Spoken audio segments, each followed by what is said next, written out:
Hello and good morning, everybody. What is up, and welcome back. If you're new here, I'm Liz, and this is Creating Crime Time.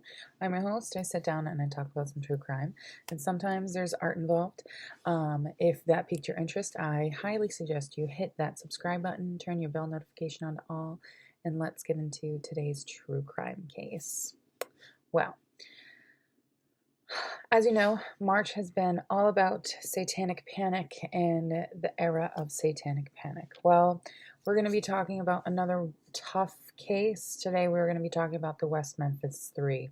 Now, the West Memphis Three basically is a crime that took away 3 young boys, and it is said that 3 juveniles killed these children as a part of a satanic ritual. And I also will talk about the update as of, I believe it is last year, when it comes to the evidence issue that has been happening since. So, on May 5th of 1993, there's 3 8-year-old boys. We have Stephen Branch, Michael Moore, and Christopher Byers. They were all reported missing in West Memphis, Arkansas. Now, the first report of a missing child was made by Christopher's adoptive father. His name is John Mark Byers, and this happened around 7 p.m. that night. Now, these boys were allegedly last seen together by 3 of their neighbors, and all of these neighbors,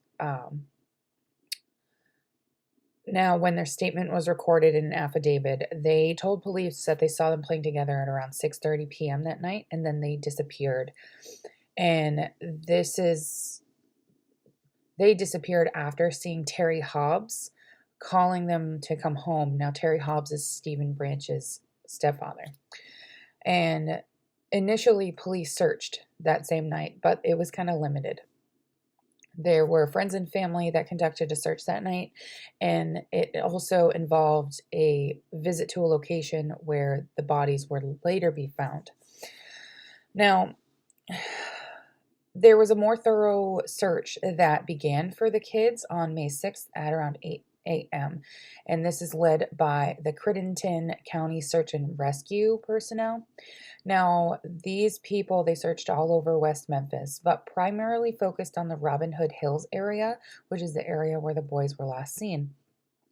Now, despite a super tight search of the Robin Hood Hills area by these searchers, there was no sign of the missing boys. Now, at about 1:45 p.m., there is a juvenile parole officer. His name is Steve Jones. He spots a boy's black shoe, floating in a muddy creek. Now, this creek led to a major drainage canal in the Robin Hood Hills area. Now, a search after finding this shoe then revealed the bodies of these 3 boys. They had been stripped naked. They were hog-tied with their own shoelaces. Their ankles were tied to their wrists behind their back, and the same with their arms to their legs. Their clothing was found in the creek. Some of it was twisted around sticks that had been thrust into a muddy ditch bed. The clothing was mostly turned inside out. 2 pairs of the boys' underwear was never recovered. Christopher Byers had lacerations to various parts of his body, including mutilation to his penis and to his scrotum. Now, the autopsy, so a forensic pathologist, his name is Frank J. Peretti, he is the one that conducted the autopsies on the 3 boys. He indicated that Christopher had died of multiple injuries, while Stephen and Michael, they died of multiple injuries with drowning. So 2 of the 3 had subsequently died while drowning. Now, police initially suspected that the 3 boys had been raped. However, later testimony kind of disputed this finding. There were trace amounts of sperm DNA found on a pair of pants recovered at the scene, but that doesn't fully indicate that they had been raped. So, prosecution, an expert for prosecution, they would claim that Christopher's wounds were a result of a knife attack, and that he had been purposely castrated by whoever had viciously attacked him.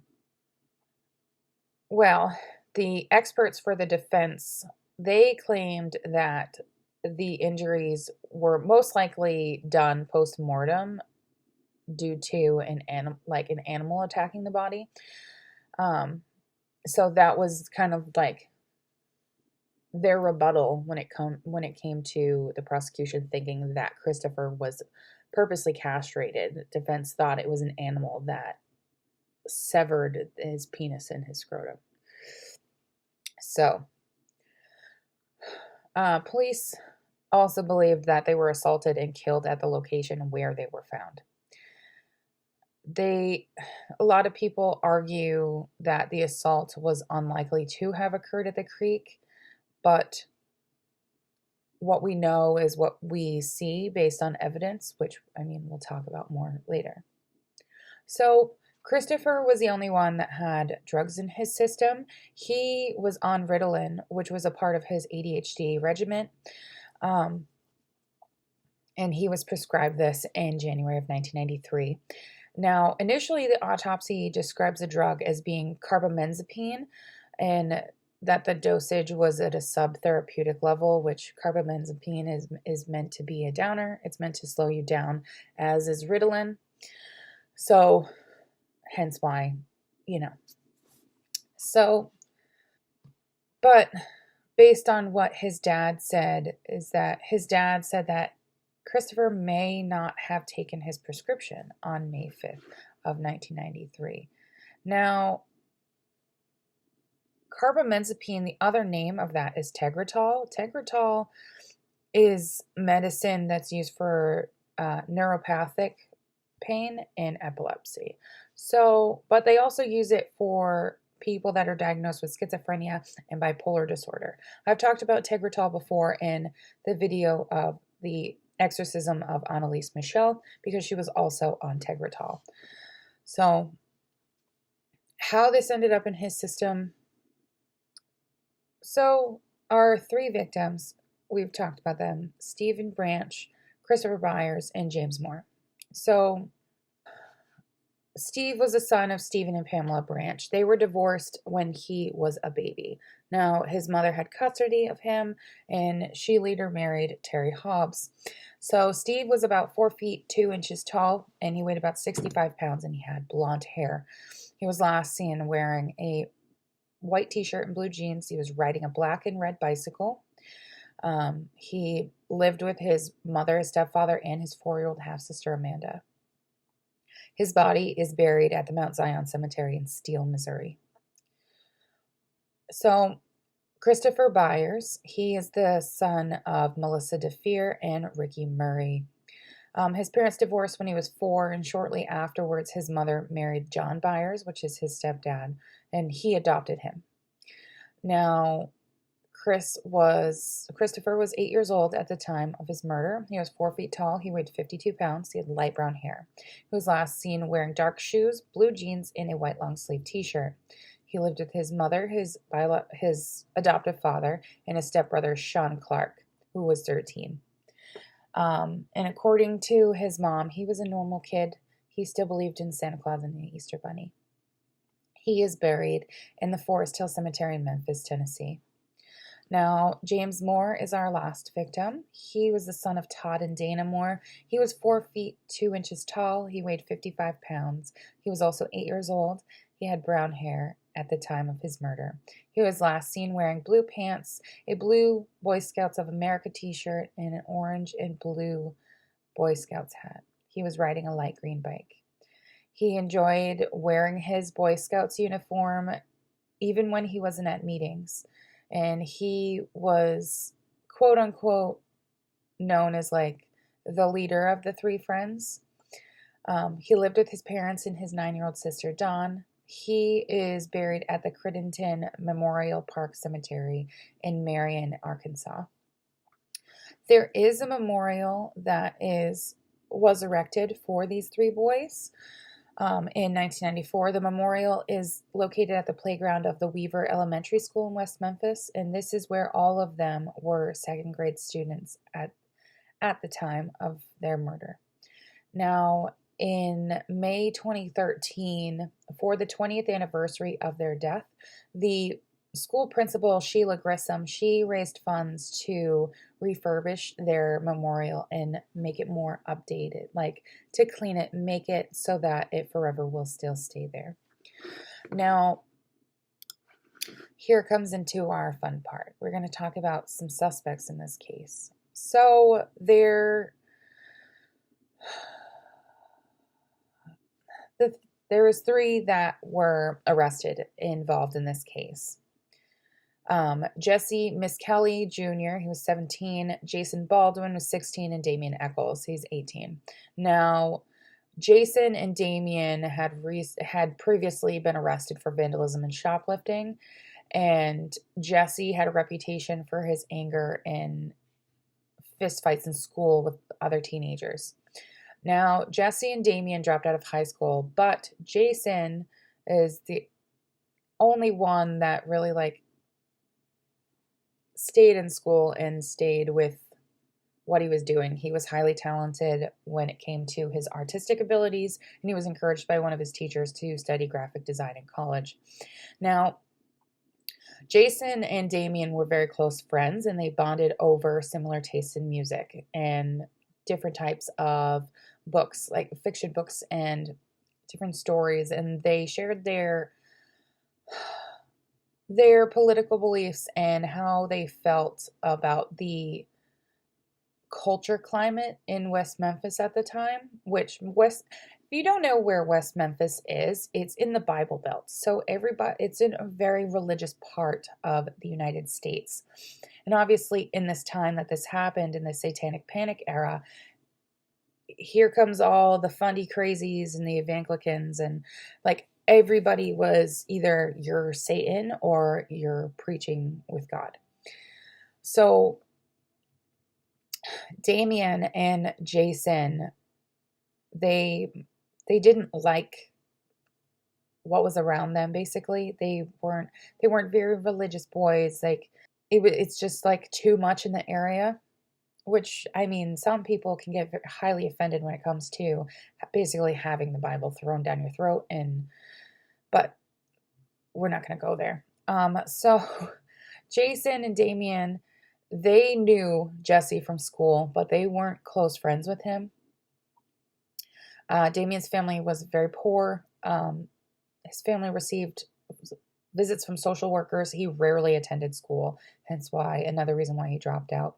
He had a on and off again girlfriend, and they had ran off, and they broke into a trailer during a rainstorm. They were then arrested, but it was only Damien that was charged with burglary when it came to this. So Damien also spent time in a mental institution in Arkansas, and he received a full disability status when it came to. So, all right.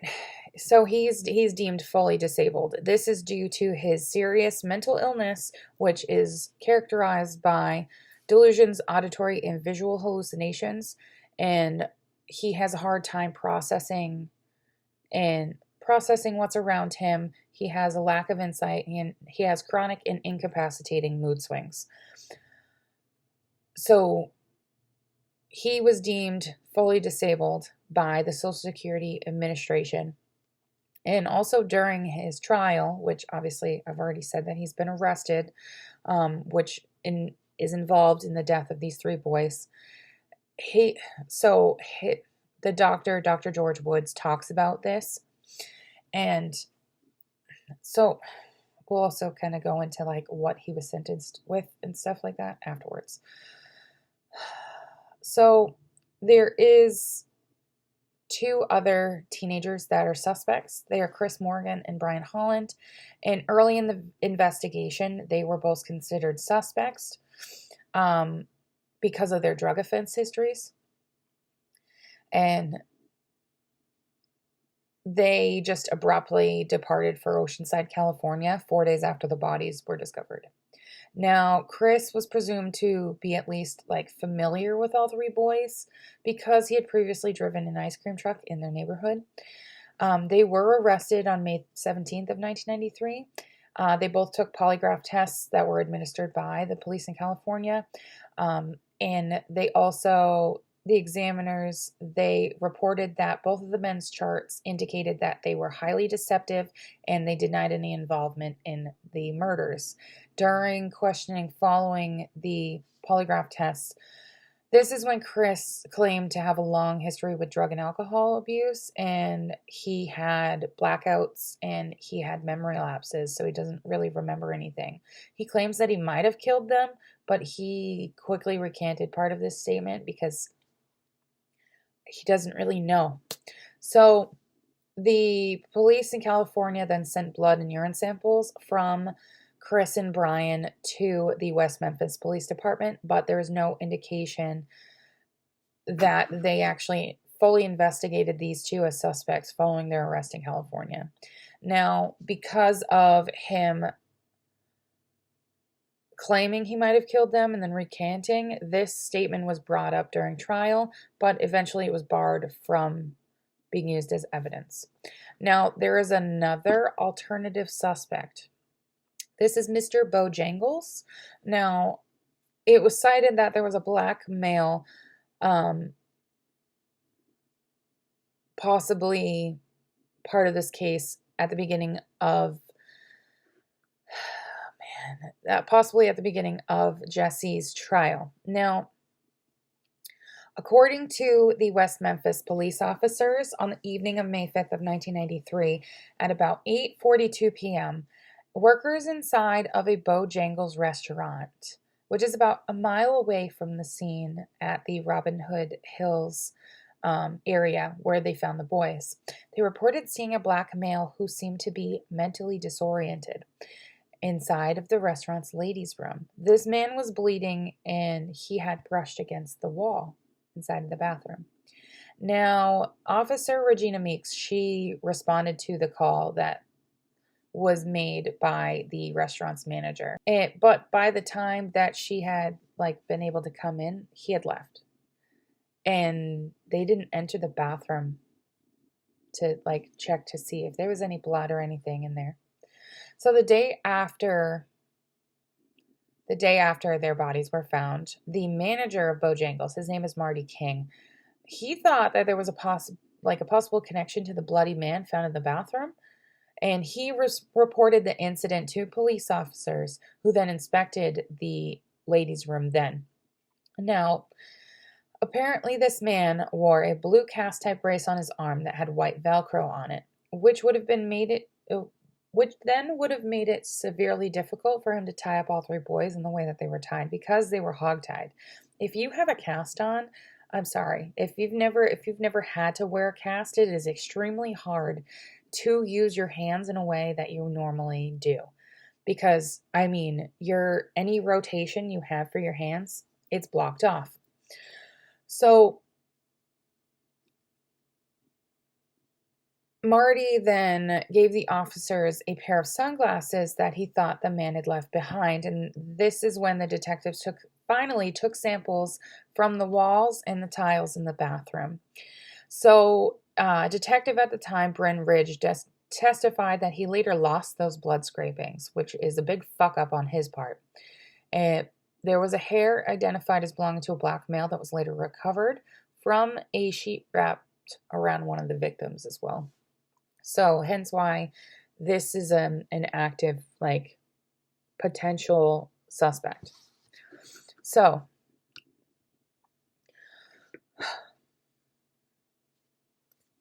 there's two officers that we're going to talk about. James Sudbury and Steve Jones. I think I've already mentioned Steve Jones. So they felt that the crime had a cult overtone to it. And they thought that Damien Echols might be a suspect because he had interest in the occultism. Now, Steve felt that Damien was capable of murdering children. They then interviewed him on May 7th, which was 2 days after the bodies were discovered. Now, during a polygraph that they administered on him, he denied any involvement. The polygraph then claimed that Damien, his chart indicated that he was being deceitful. Now, on May 9th, a formal interview by Bryn Ridge, the detective I previously talked about, said that Damien mentioned one of the victims had wounds to the genitals. And this is when they felt that this knowledge was very incriminating. About a month goes by with little progress in this case. And this is when they still are focusing hardcore on Damien. They interrogate him more frequently than any other person because this is who they want to zero in on. And they claimed that basically he was a direct line of information for them. On June 3rd, this is when they end up interrogating Jesse. And so Jesse's parents weren't there at the time of his interrogation, which is bad because, one, he's a minor, so you're supposed to have your parent present. And two, he had borderline he had an intellectual borderline functioning issue. He had an IQ of 72. So this too, he should not have been interrogated alone. But his father gave him permission to go with the police, but he did not give permission for his son to be questioned or interrogated. So they kind of misused their power, if you will. So Jesse was roughly questioned for about 12 hours, and 2 of these times were recorded, and they were 46-minute segments. Well, 46 minutes in total for these 2 segments of time that was recorded. And Jesse he confessed and quickly recanted. He felt that he was intimidated, he was coerced, he was very tired, and that he had been threatened by the police that were interrogating him. Jesse specifically said that he was scared of the police when he confessed. So even though he was informed his Miranda rights, Jesse claimed that he didn't fully understand them. He already has an intellectual functioning issue. Them reading a Miranda right that he's not going to understand fully. If somebody doesn't understand something, you need to break it down in a way, obviously present their Miranda rights, but then you have to fully explain it to them. This boy did not fully understand what was happening. And he said that he was scared. Point blank, he was terrified. So in 1996, the Arkansas Supreme Court, they ruled that Jesse's confession was voluntary and that he did understand the Miranda warning and its consequences, which I think is bullshit. Portions of Jesse's statements to police were then leaked and reported by press and put on the front page of the Memphis Commercial Appeal before any of the trials began, which I'm sorry, should have thrown out the case right then and there. Shortly after his first confession, this is when the police would arrest Damien and then Jason. 8 months after the original confession from Jesse on the 17th of February of 1994, he made another statement to police. His lawyer, Dan Stidham, he remained in the room during this, and he advised Jesse to not say anything. Jesse ignored this advice and then went into detail on how the boys were abused and murdered. Mr. Stidham, he was later elected as a municipal judgeship. He had written a detailed critique on what he thinks major police errors are and misconceptions are during this investigation. And Stidham also made similar comments during a radio show interview that he had in May of 2010. So there's a new resident in West Memphis that becomes an important role in this investigation. Even though she would recant her testimony, claim that her statements were fabricated due to being coerced by police. So on May 6th of 1993, this lady, her name is Vicki Hutchinson. Vicki Hutchinson took a polygraph exam that was administered by Detective Don Bray at the Marion Police Department. She took this to basically so they could determine whether or not she had stolen money from a West Memphis employer. Now, her young son, Aaron, who was also present at the time, proved to be such a distraction that Detective Bray was unable to administer the polygraph. Now, Aaron was actually, he used to play with the boys that were murdered. And he mentioned to Bray that the boys had been killed at the playhouse. When the bodies proved to be discovered near where Aaron indicated, this is when the detective asked Aaron for any more details, and Aaron then claimed he'd witnessed the murders. And he said that it was committed by Satanists who spoke Spanish. His other statements he made were wildly inconsistent, and he was unable to identify Jesse, Damien, and Jason. Here's the thing when you bring kids in. So when you have kids, when you're questioning them, I kind of talked about this a little bit in the Kelly Day Wilson case and the Kerr family sex cult and the Kern child abuse videos that I did. When you bring a child in, you need to make sure that there's either a parent present or there is some type of I'm not even going to say a social worker because they sucked at this period of time. Probably like a psychologist there. That way they know they're going to be interrogated correctly. A lot of people during this time in U.S. history were being coerced to say what police wanted them to say, which fucking sucks. It really does. And like I mentioned in the Kerr family sex cult case, a lot of the children that were interviewed, and even the Kern county abuse video I did, a lot of the children that were interviewed, everything they said was coerced. Everything was falsified. That way, there was a scapegoat for a crime. This is a prime example of this. Because he was unable to identify the three boys and his statements were completely inconsistent, in the fact that there was no actual playhouse in which Aaron indicated that these boys were killed. Like, I'm sorry. That's just straight up bullshit right there. That's how I feel. Now, a police officer had also leaked portions of his statements to the press. This also is bad juju on this, which this also contributed to the belief that the murders were part of a satanic rite, hence more of the satanic panic time in the U.S. This time is just wildly crazy, I swear.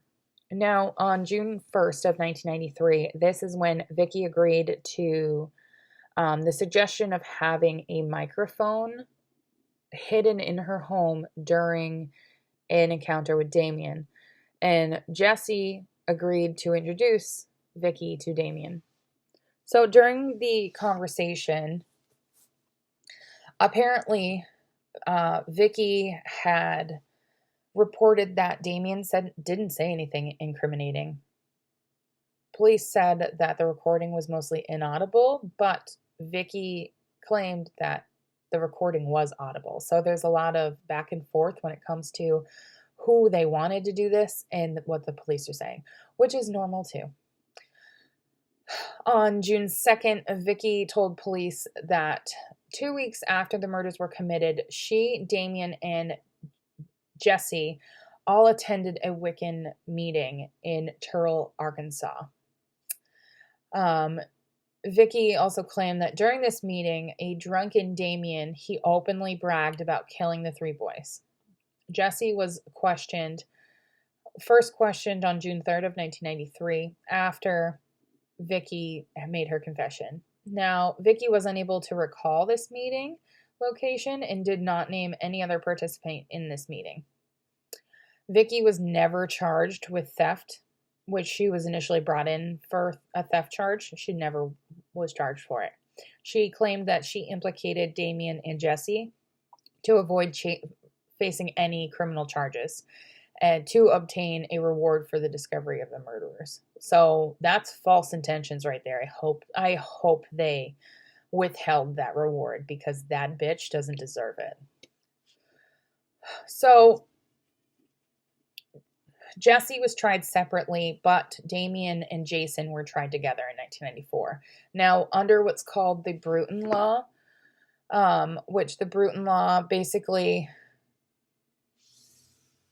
is said that you can't deprive a defendant of their rights under a confrontation clause is if his confession by a co-defendant was introduced by their joint in their joint trial, regardless of what the jury receives as a verdict. So Jesse's confession could not be admitted against his co-defendants. Thus, this is why he was tried separately, and all three of them pled not guilty. So during Jesse's trial, Richard Offshee, he's an expert in false confessions and police coercion. He is also a professor of sociology at UC Berkeley. He testified that the brief recording he heard from Jesse's interrogation was a classic example of police coercion. There were critics that said that Jesse's various confessions were made in many different respects when it came to how inconsistent they were to each other, as well as with the different parts of the crime scenes and the boys that were murdered. So, for example, one of the admissions Jesse said was that he watched Damien rape one of the boys. So, like I said before, it was not fully determined whether or not these boys were raped, but there was semen found. So, here's the thing. Police initially thought that they were raped because their anuses were dilated. This might be a little gruesome to hear, but there was no forensic evidence found that indicated they were raped. And dilation of the anus is normal after you die, because that muscle, your sphincter, is no longer contracting because your body is limp. It's normal. So on the 5th of February of 1994, Jesse was convicted by a jury on the count of first-degree murder and 2 counts of second-degree murder. They sentenced him to life in prison plus 40 years. His conviction was appealed, though, but the Arkansas Supreme Court did affirm the conviction. So Damien and Jason's trial, it started 3 weeks after Jesse's trial ended. Now, the prosecution, they accused these 3 young men of having a satanic murder, of committing a satanic murder. Now, they called Dale W. Griffiths, who was a graduate of a completely unaccredited Columbia Pacific University. And they called him because he was an expert in the occult to testify that the murders were of a satanic ritual. So on the 19th of March of 1994, Damien and Jason were found guilty on all 3 counts of murder. The court then sentenced Damien to death and Jason to life in prison. Now, at trial, their defense teams, they argued that because of the news articles at the time and because of Damien's knowledge of the genital mutilation, they said that Damien basically, he read about them in the news and said his knowledge was limited to what was on TV. So basically, Damien only knew what was already reported before he was arrested. So the prosecution, they claimed that Damien's knowledge was too close to the facts, since there was no public reporting of the drowning of one victim, that one had been mutilated more than the others. Damien testified that Detective Ridge's description of their conversation earlier that was not recorded. that regarded those details was completely inaccurate, and some other claims by Ridge saying that they were lies. So Mara Leverett, who was an investigative journalist at the time and the author of a book called Devil's Knot, I actually have that book and it's pretty good.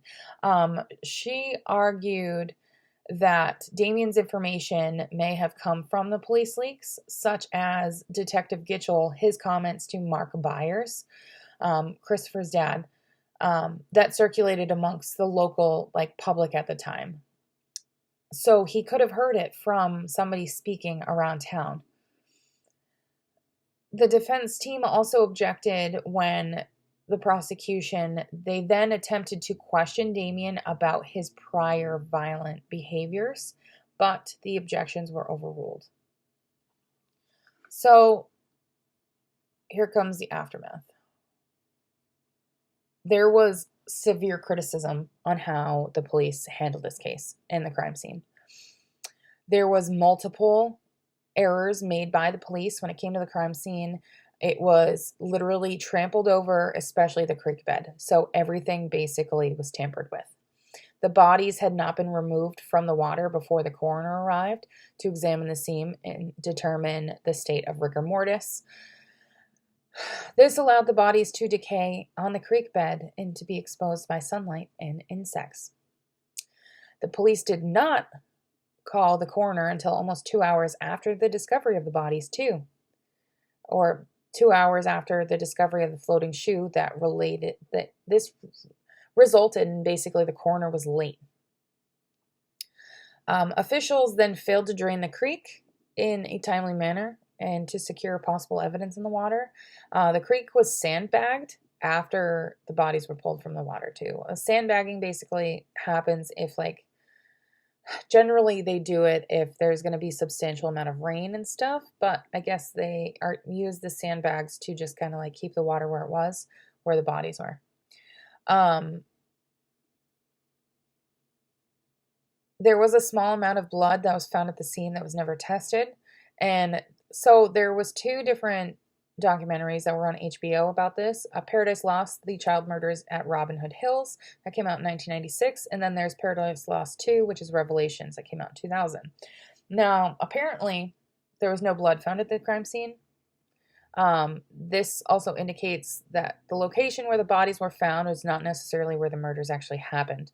And after the initial investigation, the police department failed to control disclosure of information and all of the speculation about the crime scene at the time. So according to Mara Leverett, the police records were an absolute mess, and to call them disorderly was completely mildly. Everything was chaos. Nothing was neat and organized like it should be. The police force at the time was small, and it was very overwhelmed by this crime, this crime was unlike anything that had happened that was ever investigated in this area at the time. They also refused to have any aid from a violent crimes expert of the Arkansas State Police. They refused any aid from them. And they also suggested that due to this, and due to the West Memphis Police Department being under investigation by the Arkansas State Police, now they're suspected for theft from the Crittenden County Drug Task Force. So this is why they think everything is kind of gone astray. Mara also noted that some of the physical evidence that was stored in paper sacks that was obtained from the supermarket, literally the supermarket's name was on these paper bags, rather than actual controlled origin containers. So this is then further contaminating evidence. So when police speculated about who the assailants were, or about the assailant, a juvenile probation officer assisting the crime scene at the time speculated that Damien was capable of committing the murders, and it looks like Damien Echols finally killed somebody. Boom, there's your seed right there. It was automatically planted with a probation officer being present at a murder scene. Yeah. Ugh. So a forensic scientist and criminal profiler, his name is Brent Turvey, he stated in Paradise Lost 2 that a human bite mark could have been left on at least one of the victims. However, these bite marks that were found were first noticed in photographs years after the trials happened, and they were not inspected by the board-certified medical examiner until 4 years after the murders had occurred. There's a defense expert that testified that a mark in question that was found was not an adult bite mark, while experts that were put on by the state concluded there was no bite mark at all. So the state experts actually finally examined the bodies for any marks, and others conducted just photo analysis of the injuries. Now, upon further examination, they did determine that these were bite marks, but they didn't match any of the 3 boys that were convicted. Look at that. Would you look at that? So, here comes some appeals and some new evidence we're going to talk about. So, in May of 1993, the 3 boys appealed the convictions, but all 3 of their convictions were upheld on a direct appeal. So Jesse's lawyer, Dan Stidham, was preparing to appeal to the U.S. Supreme Court in June of 1996. In 2007, Damien petitioned for a retrial based on the post-conviction testing of DNA evidence due to technological advances since 1994. And he stated that this might provide an exoneration for him being wrongfully convicted. However, the original judge did not allow the presentation of this information in his courtroom. This ruling was then thrown out by the Arkansas Supreme Court on November 4th of 2010. Yeah. So, yeah. Let's kind of go back to John Byers. So he's the adoptive father of Christopher. So he gave a knife to a cameraman named Doug Cooper, and he was working with the documentary makers Joe Berlinger and Bruce Sinofsky while they filmed Paradise Lost. The knife was a folding hunting knife manufactured by Kershaw. Now, according to statements made by Berlinger and Sinofsky, Doug informed them of his receipt of a knife on the 19th of December of 1993. After the crew returned to New York, Berlinger and Sinofsky reported to have discovered what appeared to be blood on the knife. HBO executives then ordered them to return the knife to the West Memphis Police Department. The knife was not received until January 8th of 1994. John claimed that the knife had never been used. However, the blood found on the knife, John stated that he had only used it once to cut deer meat. When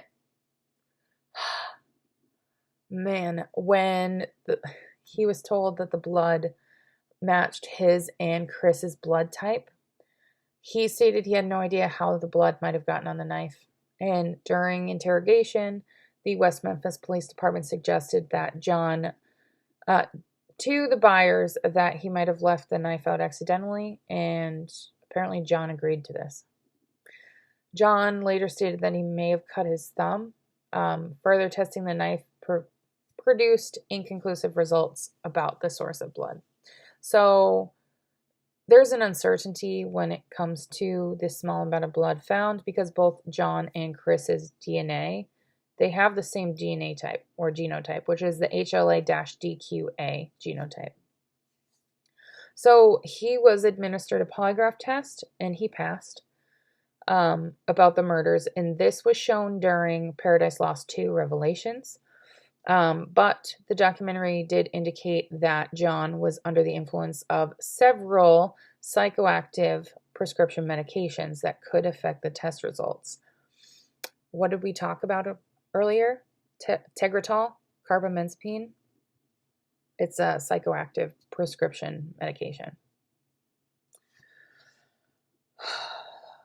So, we'll also talk about the bite marks. Now, following their convictions, they all submitted impressions of their teeth.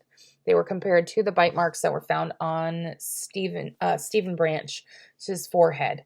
That was never mentioned in the original autopsy or in the original trial, and none of them matched these bite marks. So John Byers had his teeth removed in 1997,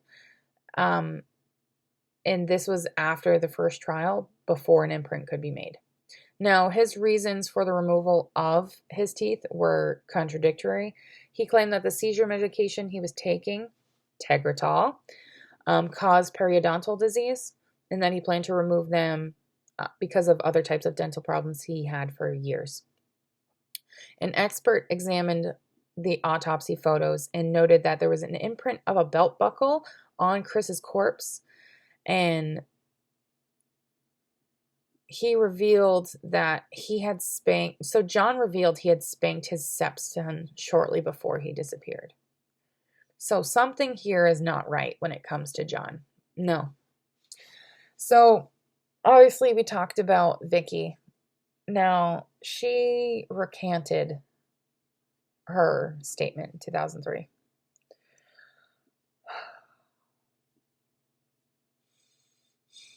She played a major part in the arrest of these three guys, and in which she told in 2003, she gave an interview to the Arkansas Times stating that every single word she said was complete fabrication that was coerced by the police department. She further then talked about how if she didn't cooperate with the police, that they would take her child away. She said that when she visited the police station, they had photographs of Damien, Jason, and Jesse on the wall and were using them as dart targets. She also claimed that the audio tape that the police said was unintelligible, they actually eventually lost. It was perfectly clear and contained no incriminating statements that was made by Damien or by Vicky. So in 2007, there was DNA that was collected from the crime scene to be tested. None was found to match that of Damien, Jason, or Jesse. There was a hair that was not inconsistent with Stevie, which is the stepfather, Stevie's stepdad, Terry Hobbs. And this hair was found tied into the knots used to bind one of them. So then prosecutors,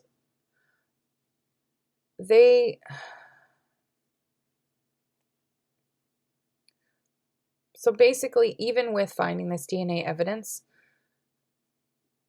that was tied, like that was found at the crime scene, apparently the prosecutors say that the state stands behind its conviction of Echols and his co-defendants. Pamela Hobbs, which is Stevie's mom, so on the 5th of May of 2009, she declared in the United States District Court, which is so in the Eastern District of Arkansas in Western Division, she indicated that one hair was consistent with that of a friend of Terry's, and his name is David Jacoby. So basically, she said that after the murders, my sister Jolyn McCaughey and I found in Terry's nightstand a knife that Stevie carried with him all the time, which I believed was with him when he died. It was a pocket knife my father gave to Stevie, and he loved that knife. I was shocked that the police did not find it with Stevie's body. I had always assumed that my son's murderer had taken the knife during the crime. I could not believe it was with Terry's things. He never told me that he had it. Also, My sister Jolynn told me that she saw Terry wash clothes, bed linens, and curtains from Stevie's room, which was odd at around the time of the murders. There was no additional evidence discovered in 2007 that I cannot now recall. So, in a statement written by two men, Billy Wayne Stewart and Benny Guy, these were introduced into court in 2013. They both claimed that they had evidence on the case linking Terry Hobbs to the murders, but they were ignored by police initially. So, in July of 2008, it was revealed that Kent Arnold, who was a jury foreman in the Echols Baldwin trial, so Damien and Jason's trial, he had discussed the case with an attorney prior to the beginning of deliberations, which is a big no-no. Arnold was accused of advocating for the guilt of the West Memphis Three and sharing knowledge of inadmissible evidence, like that of Jesse's statements with the other jurors. Now, at the time, experts agreed that the issue could result in a reversal of convictions of Jason Baldwin and Damien Echols. In September of 2008, Daniel Stidham, who is now a judge, he was Jesse's attorney, testified at a post-conviction relief hearing. So he testified under oath that during the judge, David Burnett, he erred in making improper communication with the jury during the deliberations. Stidham overheard Judge Burnett discuss taking a break with the jury foreman and heard the foreman reply that the jury was almost finished. He then testified that the judge responded, "You'll need food for when you come back for sentencing." And the foreman asked in return what would happen if the defendant was acquitted. Now, Stidham also said that the judge closed the door without answering. He testified that his own failure to put an incident on the court record and his failure to meet the requirements in state law to represent a defendant in a capital murder case was evidence of ineffective assistance of counsel. Jesse's conviction was therefore later vacated. So, on October 29th of 2007, papers were filed in a federal court by Damien's lawyers seeking a retrial and his immediate release from prison. This filing cited that the DNA linking Terry Hobbs, which is the stepfather of one of the victims, to the crime scene, and that there's new statements from Hobbs's now ex-wife. They also presented in a filing was new expert testimony that the supposed knife marks on the victims, which included injuries to Christopher's genitals, was in fact the result of an animal attack on the bodies after they were dumped. So on the 10th of September of 2008, the circuit court judge, David Burnett, denied the request for a retrial, citing that the DNA tests were inconclusive. The ruling was then appealed to the Arkansas Supreme Court, which oral arguments were heard on September 30th of 2010. So, November 4th of 2010, the Supreme Court ordered a lower judge to consider whether newly analyzed DNA might exonerate the three. The justices also were instructed to the lower court to examine misconduct of the jurors, who then sentenced Damien to death and Jesse and Jason to life in prison. In early December of 2010, David Burnett was elected to the Arkansas State Senate. A circuit court judge, David Lesser, was selected to replace him and presided in the evidentiary hearings mandated by the successful appeal. So, after weeks of negotiations on August 19th of 2011, this is when Damien, Jason, and Jesse were all released from prison as a part of a plea deal, making the hearing ordered by the Arkansas Supreme Court unnecessary. The three then entered into an unusual Alford plea. Now, an Alford plea is basically a guilty plea in criminal court whereby the defendant basically does not admit to doing a crime, but asserts innocence at the same time. So this is a legal mechanism that allows defendants to plead guilty while asserting their innocence. So in cases basically where defendants concede that prosecutors have sufficient evidence to secure a conviction, basically. So Stephen Braga, who's an attorney for Ropes and Gray, he took up Damien's defense as a pro bono case in 2009 and negotiated the plea deal with prosecutors. So under the deal, Judge Laser vacated the previous convictions, including the capital murder convictions for Damien and Jason, and ordered a new trial. Each of them entered into an Alford plea to lesser charges of first-degree and second-degree murder while verbally stating their innocence. So the judge then sentenced them to time served, which was a total of 18 years, 78 days, and they were given suspended imposition of a sentence for 10 years. If they reoffend, they can be sent back to prison for 21 years. So basically, the factors that were cited by the prosecutor, Scott Ellington, he agreed to the plea deal and included that 2 of the victims' families had joined the cause of defense, and the mother of a witness who testified at Damien's confession had questioned her daughter's truthfulness, and that the state crime lab employee who then collected the evidence, the fiber evidence that they got from Damien and Jason's homes, after the arrest, had died. As a part of the plea deal as well, all 3 of them cannot pursue civil action against the state for wrongful imprisonment, which this sucks. I wish that they never agreed to the Alford plea, because then they could sue the shit out of the state of Arkansas and the police department, because that is wrongful imprisonment. So many of their supporters, and some of the opponents who think that they're still guilty, are unhappy with the unusual plea deal, which is, I mean, they should be happy that they're in jail, but still, or that they agreed that they had the Alford plea, but still. Governor Mike Beebe was pushed to pardon Damien, Jason, and Jesse based on their innocence. Now, he said that he would deny any request unless there was evidence showing that somebody else committed the murders. So, basically, Scott Ellington said that the Arkansas State Crime Lab would seek other suspects by running searches on any DNA evidence produced in a private laboratory during the defense team's investigation. So this would include running results through the FBI's combined database or the DNA index system database. Ellington also said that although he still considers them guilty, that the 3 of them would likely be acquitted if there was a new trial held, because of the powerful legal counsel representing them now, and the loss of evidence over time, and the change of heart among some of the witnesses now. As of this year, so Damien Echols filed a petition with his legal team to further DNA testing to prove his innocence in the West Memphis murders. And this was denied on February 8th of 2022.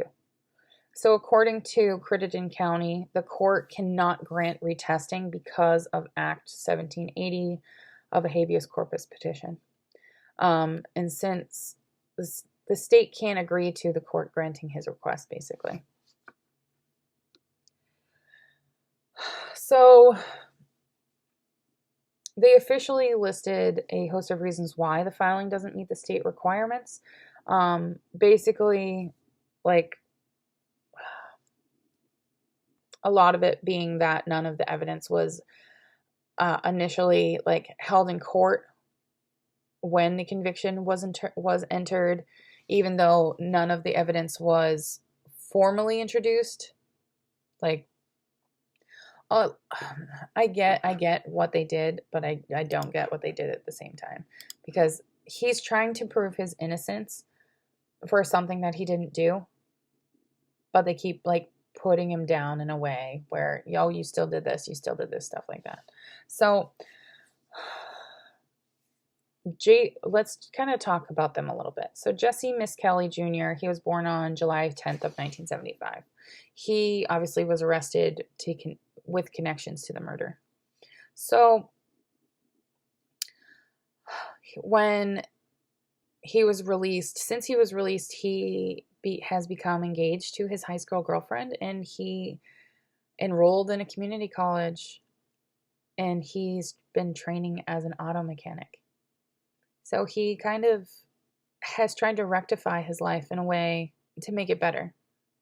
So Jason Baldwin, his real name is Charles. He was born on the 11th of April of 1977. He resisted to agree to the deal that all three of them agreed to. He insisted that the matter of the principle that he would not plead guilty to something he didn't do. He didn't like what they wanted him to agree to.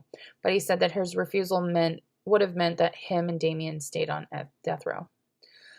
He said that this was not justice and that they were just trying to kill Damien. Since his release, though, he moved to Seattle with his friends. He's in a relationship with a woman that befriended him while he was in prison. He plans to enroll in college and to become a lawyer in order to help those that are wrongfully convicted and prove their innocence. So Jason said in an interview with Piers Morgan in 2011 that he worked for a construction company and he was learning how to drive in 2011. So Damien, his birth name is Michael Wayne Hutchinson, but Damien Echols was born on the 11th of December of 1974. Now, when he was on death row, he was locked in his cell for 23 hours a day at the Varner Unit Supermax. Yeah. And he was there since March 19th of 1994.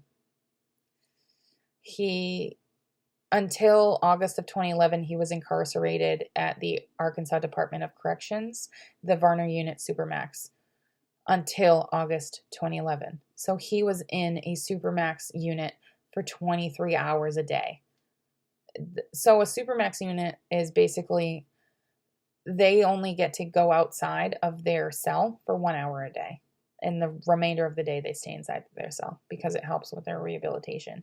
Now, Damien already has a lot of mental defect, so this probably did not help him. So after they were released in August of 2011, and under the terms of the plea deal and stuff that him and his co-defendants accepted, he still maintained his innocence, and that he said that basically there was DNA evidence at the crime scene was not found to include none of the evidence found at the crime scene included them. So there's no actual substantial or circumstantial evidence that tied them to these murders. He did marry a landscape architect. Her name is Lori Davis in 1999 while he was still in prison. And he has since moved to New York City after his release. Now, Damien, we knew about his mental instability before trial, and they talked about it during trial. Now, his mental illness was basically, there's a longevity of, there's a paper trail of it since May 5th of 1982, because he had a referral by the Arkansas Department of Youth Services, and this was a year to the day prior to the murders. The hospital records for his treatment in Little Rock, now this was 11 months before the killing, showed history of self-mutilation and assertions to hospital staff that he gained power by drinking blood, and that he had inside of him the spirit of a woman who had murdered her husband, and that he was having hallucinations. He also told them that he was going to influence the world. So the appellate legal team that argued that Damien would not waive his assertion that he was not mentally competent before his 1994 trial, because he was not competent to waive it. To assist in the appeals process, the appellate team retained a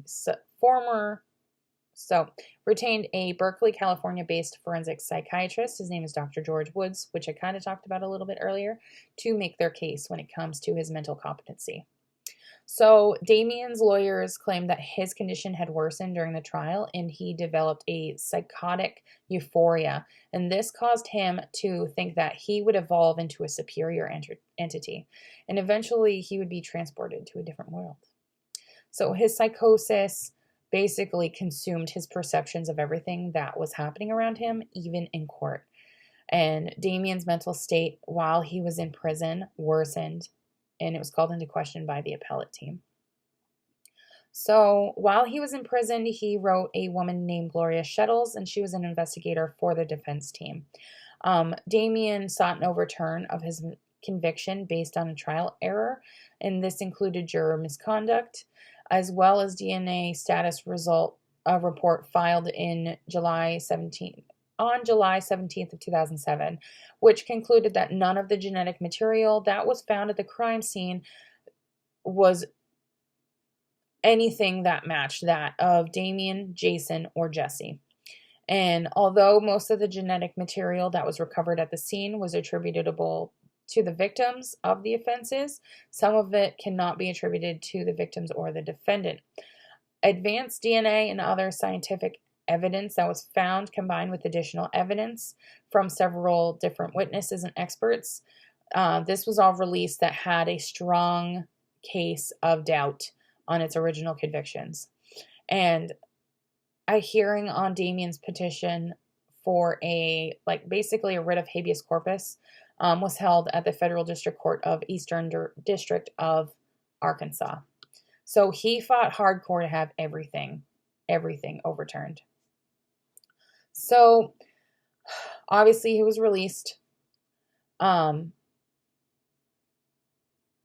were all released in 2011, and because this plea deal did not technically result in a full exoneration, some of the convictions would stand, but the men would not admit guilt.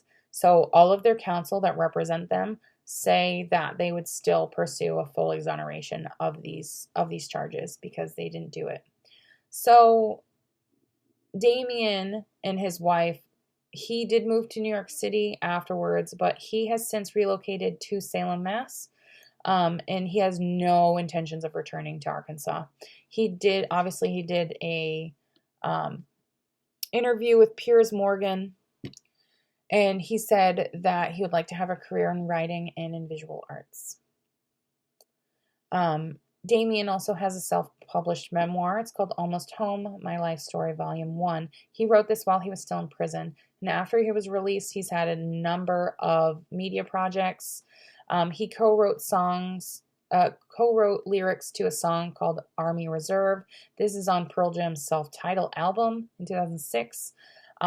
Damien also worked with Michael Graves and released an album titled Illusions that came out in 2007. He also had different art that would be at the Copro Gallery in Los Angeles, and this exhibited his artwork from March 19th to April 16th of 2016. Now, this focus of the exhibit, now it's titled Salem, and it draws attention to the comparisons of the Salem witch trials to that of his own experience of the modern day witch hunt, and known for the false accusations of satanic ritual abuse.